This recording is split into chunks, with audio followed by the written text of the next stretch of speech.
Bonjour et bienvenue dans mon atelier. Bienvenue dans Histoire d'artisan. Je suis Lisa Millet et je serai votre guide dans l'exploration de l'artisanat d'art. Histoire d'artisan est l'association qui valorise l'ingénierie des artisans d'art en mettant en avant l'innovation et la recherche au sein des ateliers. Ce podcast est le reflet d'un univers merveilleux et riche avec lequel collabore Histoire d'artisan. Aujourd'hui, nous accueillons Robert Mercier, artisan du cuir. Robert nous parle de ce matériau qui offre des possibilités infinies d'utilisation et plus particulièrement des métiers qui l'utilisent.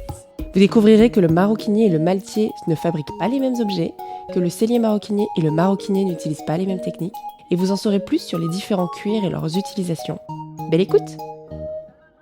Bonjour Robert, merci de m'accueillir dans ton atelier. Robert, tu es artisan du cuir. Exactement. Oui. Et du coup, ce qui va nous permettre dans ce premier épisode de parler de tous les métiers du cuir, puisqu'il n'y a pas que le maroquinier, il y en a plein d'autres. Et tu vas pouvoir nous éclairer sur toutes ces façons de travailler le cuir. À la base, moi j'étais maroquinier, donc il y a déjà la maroquinerie, effectivement, et en maroquinerie, en fait, on fabrique des sacs, soit en cuir ou soit en matériaux souples. Pas que le cuir. Il y a d'autres aussi parties comme la petite maroquinerie. Tu peux peut-être préciser ce qu'est, parce que on ne le sait pas forcément, ce qu'est un matériau souple. Alors tous les matériaux souples, ça peut être soit des tissus enduits de plastique, ou soit les tissus, tout ce qui est tissé, où on peut mélanger aussi avec du cuir. Voilà, on peut faire des toiles cuir et mélanger pour avoir plus de légèreté, par exemple, suivant le besoin que l'on a. Ouais. Est-ce que, par exemple, la côte de maille, est-ce qu'on considère ça comme un matériau souple? Oui, ça en fait partie, oui. En fait, moi, dans ma filière, quand on a fait notre formation, on travaillait justement avec plusieurs matériaux. Ils nous ont adapté aussi à pouvoir mêler et aussi à pouvoir travailler sur ces différents matériaux pour pouvoir les associer, en fait, justement. Le sac a toujours été associé à d'autres matériaux. Parce que à une période aussi, pour le développement du sac, le coût du cuir est quand même assez élevé. Et il faut savoir qu'un sac qui est fait tout en cuir, surtout quand il a un volume assez important, il est très lourd. Donc si on veut quelque chose de plus léger, ou même un visuel, un look plus léger, on peut utiliser aussi des tissus, ou alors pour être plus mode avec du métal, ou plein de choses comme ça. Donc c'était assez important aussi de pouvoir mêler tout ça, parce que même les doublures, il y a les doublures des sacs, maintenant on va doubler souvent en cuir, mais avant c'était pas doublé en cuir, c'était souvent en tissu. Vraiment très très souvent en tissu, soit du satin ou du coton ou plein de choses différentes. Mais voilà, c'était assez courant quand même avant. Et il y a une raison pour laquelle on est passé du tissu au cuir qui est lui-même plus lourd? Je pense qu'il y a un côté toujours plus luxueux en fait. Il y a eu une bascule il y a peu de temps où on a monté un petit peu de gamme parce qu'avec le succès aussi de la maroquinerie et la demande aussi qui est de plus en plus haut de gamme. Donc on veut le plus toujours. Et il y a même des matériaux qu'on voyait pas à une époque et qui sont apparus, pourtant qui sont fragiles mais qui sont arrivés.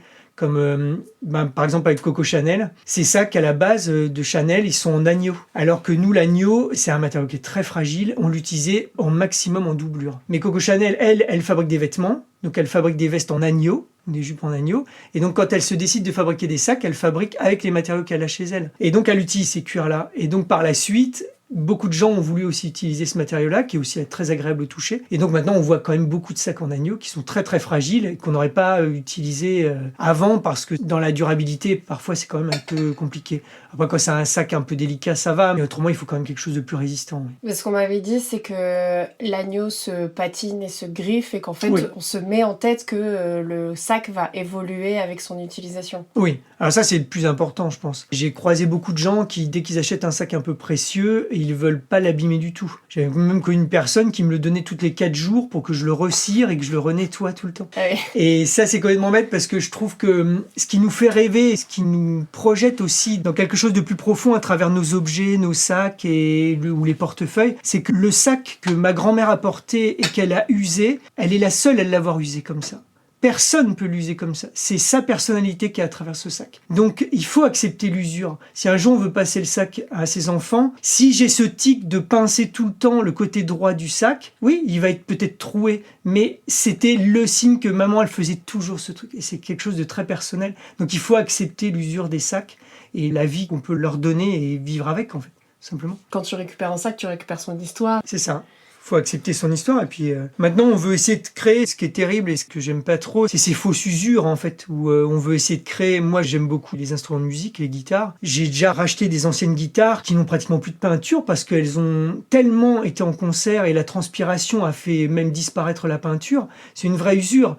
Mais maintenant, on va au custom shop de Fender et on dit on veut une usure. Voilà. Alors la guitare est toute neuve, mais elle est déjà usée comme si elle avait joué pendant 50 ans, quoi. Comme les jeans. Et voilà, c'est Déjà exactement trouvé. ça. Et ça, je trouve ça un peu dingue, quoi. On veut déjà qu'il y ait une histoire avant qu'il ait connu son histoire. En fait, c'est assez fou. Ok, donc ça c'est la maroquinerie. Donc maroquinerie, c'est vraiment que des sacs. Oui, c'est que les sacs, la maroquinerie, voilà. Alors après, il y a aussi la sellerie, qui est souvent mêlée à la maroquinerie. On peut appeler sellier maroquinier aussi, il y a des selliers maroquiniers. Alors ça, c'est un terme, je pense, qui a été inventé par Hermès. Je pense sellier maroquinier, parce que c'était vraiment deux métiers séparés. La sellerie, à la base, de toute façon, on est dans le métier du cuir, on est dans l'utilité. Donc c'est les chevaux, les premiers par exemple, qui ont eu besoin. Alors nous aussi, on a eu besoin de vestes ou de chaussures ou tout ça. Mais au début du siècle dernier, ils utilisaient surtout pour les animaux, pour faire du harnais, pour faire de la selle, pour faire du pratique aussi au niveau de l'attelage. Et c'est après le sac qui est venu se greffer à ça. Les deux spécificités en fait de la maroquinerie et de la sellerie, c'est que la sellerie en fait c'est du coupé franc, c'est que les bords sont coupés nets avec une teinture et la maroquinerie normalement c'est rembordé. En fait le bord on le remborde, on affine le cuir très très fin et on vient le replier en fait à l'arrière. Voilà, c'est vraiment leur différence à la base, c'est exactement ça. Et tous les sacs de maroquinerie avant, ils n'avaient pas de teinture de tranche, les sacs anciens. Ils étaient toujours rembordés. Quand on regarde un sac des années 30 ou 50, tous les bords sont rembordés, ils sont toujours recouverts, ils n'utilisaient pas de teinture. Ah c'est dingue, moi je pensais que la différence c'était alors en l'occurrence le point sellier et la technique en fait de production. Alors effectivement, il y a ça parce que la sellerie va faire beaucoup de couture main, parce que dans l'arnachement, on utilisait la couture main ou soit sur de très grosses machines, parce que les cuirs étaient très épais et donc il fallait quelque chose de très résistant, par exemple avec du fil de lin. Et la maroquinerie, elle s'est vite affinée et donc là, c'était plus des fils nylon, satin ou des choses comme ça. Et donc on utilisait plus des machines à coudre quand même pour...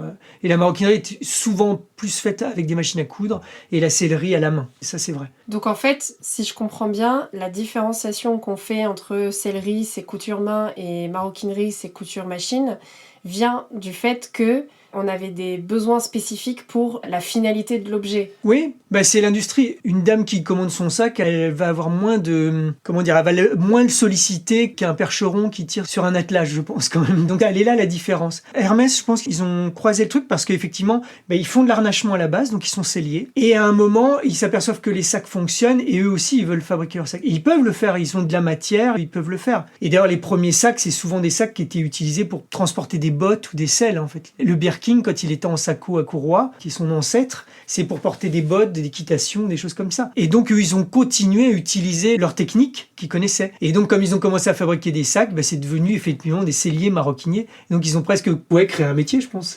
Et donc, tu nous parlais de la petite maroquinerie qui se différencie aussi de la maroquinerie. Oui, c'est tout ce qui est porte-cartes, portefeuille. Il y a les ceintures aussi un petit peu. Et c'est tout ce qui est vraiment plus petit et beaucoup plus fin, où ça demande quand même beaucoup plus de finesse et de... Les sacs aussi demandent pas mal de finesse, mais la petite maroquinerie, c'est vraiment très, très pointu. Enfin, si on veut avoir une belle petite maroquinerie, c'est vraiment un travail très, très précis et très, très fin, oui. Donc, c'est vraiment un savoir-faire quand même et une approche qu'il faut connaître. Oui, plus c'est petit et plus le défaut va se voir. C'est pas une histoire de défaut, c'est que si je vais faire un sac basique, je vais être avec un cuir qui fait, on va dire, 2 mm d'épaisseur. C'est un sac qui va être solide, résistant et qui va être parfait, en fait, pour porter comme ça par rapport à son volume. Par contre, si je veux faire un portefeuille avec ce même cuir, d'un seul coup, je vais me retrouver avec un sandwich dans la poche qui est énorme et je pourrais rien mettre dedans. Donc, il faut arriver à justement... faut en fait presque anticiper tout ce qui va être à l'intérieur, qui va venir le rigidifier en quelque sorte. Ce qui va rigidifier presque le portefeuille, c'est les billets qu'on va mettre, c'est les cartes, c'est les papiers. Et donc, c'est un travail vraiment très très fin. Et donc, ça demande de maîtriser comme un travail plus en finesse quand même. Donc, on a maroquinerie, sellerie, petite maroquinerie, et tu m'avais parlé de 2 autres métiers, le métier de gainier. Voilà, gainier et puis maltier, alors qui sont quand même assez proches. Le maltier, c'est ceux qui fabriquent bien sûr les malles de voyage et tout ce qui peut emballer des produits à une époque pour les protéger, qui se faisait beaucoup à une époque forcément, et puis un petit peu moins maintenant, qui est quand même encore quelque chose d'autre parce que il faut aussi maîtriser un petit peu la menuiserie, souvent, qui est lié parce que c'est la base. On appelle ça un fût. D'abord, on fabrique le fût qui va être recouvert en fait. Et donc après, il va être recouvert et puis on va créer des poignées. C'est tout le temps du bois. Moi, j'ai toujours vu du bois parce que je pense que j'ai toujours travaillé pour le luxe. Donc on utilisait du peuplier, simplement du peuplier, parce que c'est un bois qui est assez souple et très léger. Donc il a justement tout ce qu'il faut en fait pour correspondre à la malle, parce que quand on passe sur des mâles avec des volumes assez importants, il faut essayer de travailler le plus possible sur la légèreté, même s'il y a un poids qui est quand même là. Il y a une époque, il y avait des porteurs, il y en a un petit peu moins actuellement. Mais Vuitton fabrique encore beaucoup de mâles, il faut pas l'oublier. Il y a quand même, on a toujours cette fascination. Voilà, et puis la malle, par exemple, a eu ce basculement avec les matériaux souples. Vuitton, à une époque, ils sont en pénurie. Il y a la guerre où on n'a pas le droit d'utiliser de cuir, par exemple, ou beaucoup moins. Et donc, on utilise un autre matériau qui est un tissu enduit, qui est une toile qui a été recouverte de plastique ou de résine par-dessus, et qui va la rendre imperméable et étanche. Parce que aussi, une malle, quand on va à l'hôtel, elle est déposée devant l'hôtel. Nous, on monte dans notre chambre, mais la malle, elle peut rester encore 10 minutes dehors. Et donc, comme ça, elle devenait étanche. C'était vraiment une utilité. Quand parfois, certaines personnes pensent que Vuitton a inventé cette toile monogramme plastique pour économiser des coûts et tout ça, c'est pas vraiment ça, en fait. C'était vraiment dans une technologie de l'époque pour rendre la malle étanche. Parce que le cuir boit quand même l'eau, faut pas l'oublier. Et donc, après, il faut les laisser sécher. Ça peut vraiment créer des problèmes, même de taches ou autres. Donc, voilà, on utilise ces matériaux. Et puis, la gainerie, là, on est plus peut-être sur des coffrets, par exemple. Des boîtes à bijoux, plein de genres de coffrets qui peuvent peut-être rester plus à l'intérieur, qui sont plus précieux. Et là, c'est vraiment comme la maroquinerie et la petite maroquinerie. Je pense que la gainerie, c'est la petite maroquinerie des maltiers, en fait. C'est beaucoup plus en finesse, et c'est ce qu'on va aller renfermer dans la malle, peut-être, pour, voilà. Et là, on travaille vraiment avec des cuirs très très fins. Et donc, c'est surtout le recouvrement d'un objet avec ces matières assez fines, voilà.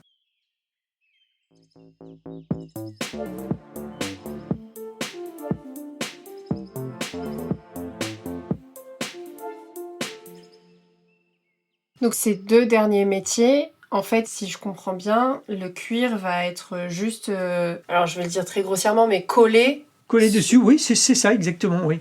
Mais après, l'art de tout ça, c'est que on peut dire oui, on a collé un cuir sur un autre ou sur une structure, mais c'est surtout qu'il faut pas qu'il y ait de plis et il faut maîtriser aussi ces choses-là. Il suffit qu'il y ait des formes qui soient dessus et tout ça. Il faut arriver à le gainer correctement parce qu'il y a beaucoup d'étuis qui étaient faits à une époque, par exemple fin 1800, où on pouvait renfermer simplement des couverts aussi ou des bijoux, et les formes des étuis avaient la même forme que le collier en fait. Donc on allait sur des formes assez folles et donc il fallait créer un fût déjà pour le faire. Donc déjà le menuisier à la base il était déjà assez doué, et après il fallait le recouvrir et que ça soit précieux et parfait quoi. Donc à une époque on avait des manufactures avec des menuisiers et Bien sûr. Et des travailleurs du cuir. Oui c'est ça, c'était mêlé. De toute façon à Asnières par exemple, chez Vuitton, comme c'est encore les derniers à fabriquer vraiment des mâles, alors à l'époque moi quand j'y étais c'était au sous-sol, mais il y a une menuiserie qui est là qui fabrique directement les fûts. Parce que soit ça va être, ils ont des mâles de leur collection, mais c'est souvent aussi des commandes spéciales pour protéger quelque chose de précis aussi. À part Vuitton, il doit plus y avoir beaucoup d'ateliers cuir-bois, si? Ah oui, en Maltier, je pense que c'est les derniers. Il y a quelques petites entreprises qui existent. Je sais qu'il y a même des gens qui restaurent aussi toutes ces malles. Mais après, pour trouver un Maltier actuellement, en indépendance, ça doit être assez difficile, oui. Et je pense à un autre objet aussi qui, à une époque, a eu sans doute beaucoup de succès, mais aujourd'hui, peut-être un peu moins. C'est les tables de bridge. Je sais pas si tu vois, avec un renfoncement pour mettre la pièce de cuir. Et en fait, on en voit beaucoup, notamment avec une pièce de cuir verte. Oui. Foncé. Oui, c'était assez souvent. Les dessus de bureau, il y avait. Oui, les deux, oui. Il y a toutes ces choses-là, ou les tables de jeu aussi, il y a beaucoup de tables de jeu. Mais c'est aussi, je pense que pour le jeu, c'est plus confortable. C'est comme quand les gens qui jouent au poker, ils n'ont pas forcément quelque chose en cuir, mais ils vont avoir un tapis de poker. Oui. Et je pense qu'il y a un confort de jeu. Je suis pas forcément joueur, mais j'ai fabriqué beaucoup de jeux de backgammon, par exemple, en cuir, énormément. Ouais. Et aujourd'hui, ça se fait. Dans les faits, ça se fait plus, si. Si, il y a pas mal de demandes. Le jeu de backgammon, que je pensais disparu, il y a vraiment une demande assez forte. Il y a beaucoup pour les bateaux, par exemple. Les gens qui ont des bateaux assez luxueux, qui veulent justement une table avec des jeux dessus et tout ça. Et j'ai quand même fabriqué beaucoup de backgammon. Et puis j'ai déjà vu aussi d'autres entreprises qui fabriquaient que pour le jeu, qui étaient spécialisées vraiment que dans des jeux luxueux. Je crois même avoir vu un Monopoly complètement en cuir aussi. Ouais. Ah ouais, bon alors là... Voilà. Faut vraiment aimer le Monopoly pour se faire un truc comme ça. Mais le jeu est toujours présent. C'est presque un luxe d'ailleurs.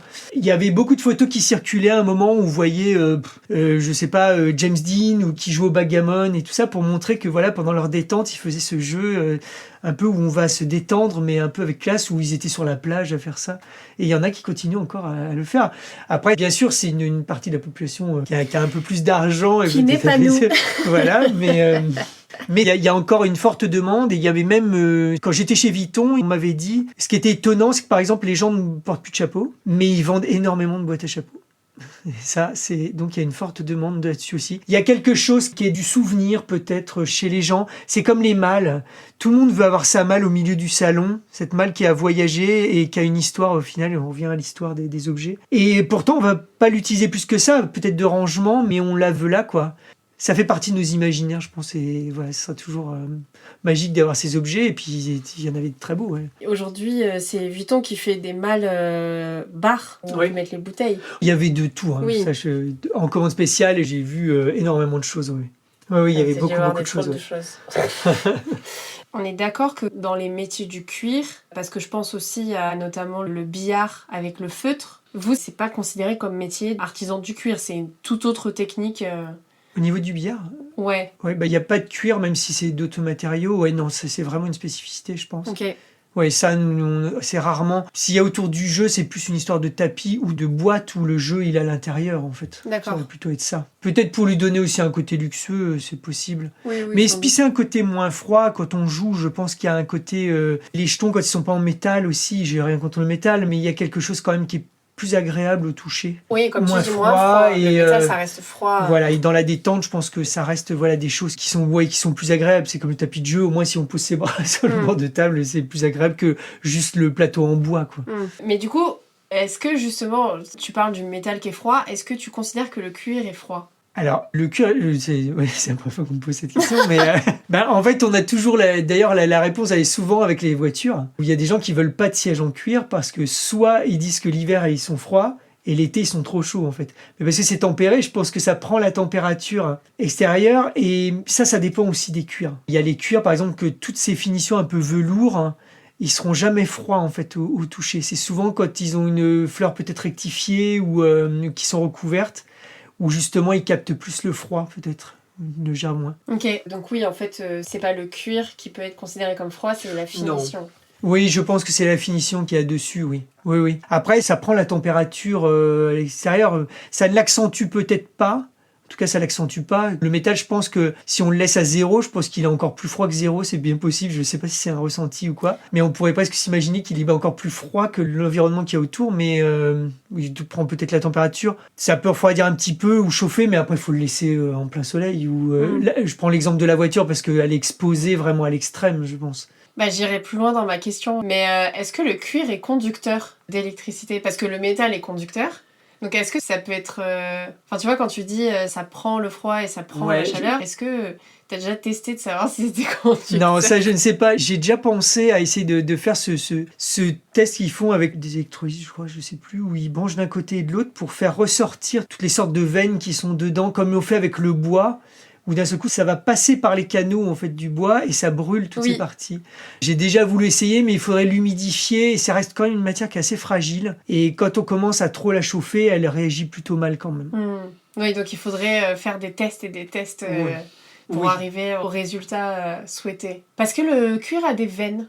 Oui, parce que c'est la peau, en fait. Il y a tous les circuits qu'il y a dedans pour faire passer notre sang. Et puis, alors, il n'y a pas forcément ça qui reste, mais il y a forcément une structure, en fait, qui est dedans. Et d'ailleurs, on peut le voir parfois sur l'étannage naturel. On voit la vie ou tout ce qui s'est passé aussi pour l'animal, en fait, qui est utilisé. Il suffit qu'on ait une cicatrice, si on nous tanne, les cicatrices, elles restent et elles ressortent même. On les voit encore plus, oui. Et toi, tu joues avec ça ou pas ? Non, déjà on en voit moins, c'est plutôt bien. Avec le temps, il y a longtemps, les cuirs parfois on les recevait avec beaucoup de balafres, beaucoup de cicatrices parce que on laissait les vaches aussi à l'extérieur ou elles se frottaient aussi. Quand elles avaient envie de se gratter, elles se grattaient au barbelé. Donc forcément, elles se blessaient quand même. Et ça, tout ça, on le voit. Mais on s'aperçoit que le traitement des animaux, il est quand même mieux, même s'il y en a qui sont toujours pas clean. Mais en tout cas, elles sont plus respectées parce qu'il y a moins de marques comme ça dessus. Parce qu'après, il peut y avoir des marques de vie.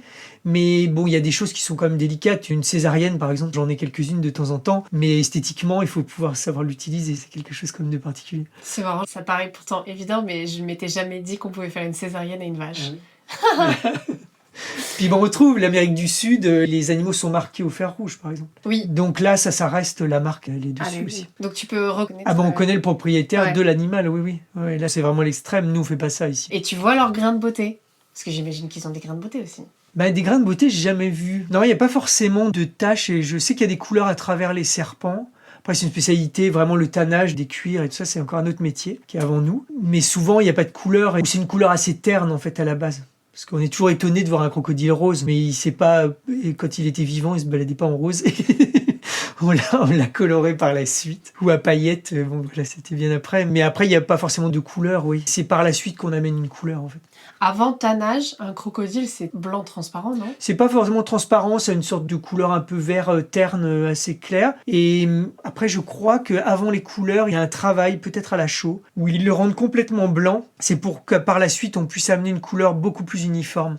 Parce qu'il faut aussi accepter, dernièrement, il y a eu ces crocodiles, d'ailleurs, qui sont assez prisés. Ça s'appelait Himalaya, je crois. Et c'est des crocodiles très blancs. En fait, ils ont justement une couleur qui est sur le côté, sur les flancs. Et ils le gardent comme ça, en fait. Donc ils ne traitent pas à la chaux de ce côté. Voilà, non, ils le laissent avec des teintes naturelles, mais souvent, les demandes sont très souvent uniformes. Et c'est vrai que les choses naturelles ont quand même dévié.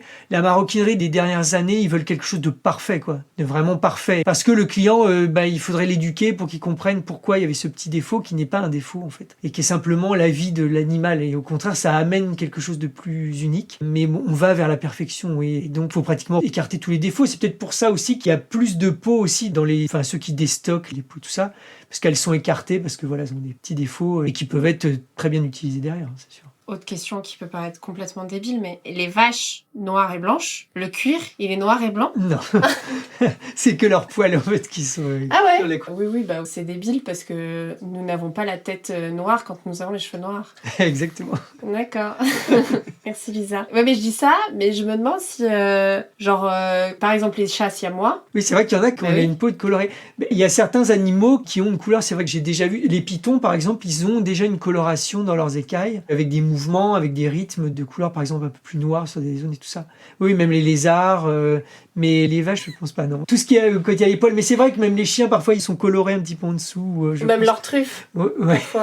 On les voit, elles ont des taches. C'est vrai. Bon bref, ma question était pas si débile. Ok, très bien. Donc on récapitule. Maroquinier avec son enfant, la petite maroquinerie. Avec son cousin, le cellier. Et ensuite, Maltier avec son enfant, le guénier.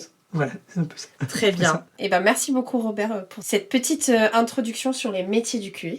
Je suis ravie que nous l'ayons fait. Et je te dis à très vite pour l'épisode 2. Merci beaucoup pour votre écoute. J'espère que ce premier épisode avec Robert Mercier, artisan du cuir, vous aura plu. Dans le prochain épisode, Robert nous parlera de ses recherches et de ses projets.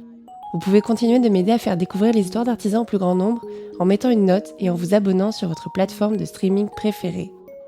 Comme d'habitude, je publie régulièrement des photos du travail des artisans sur Instagram, donc n'hésitez pas à vous abonner pour découvrir leur métier en images. À bientôt avec une nouvelle histoire.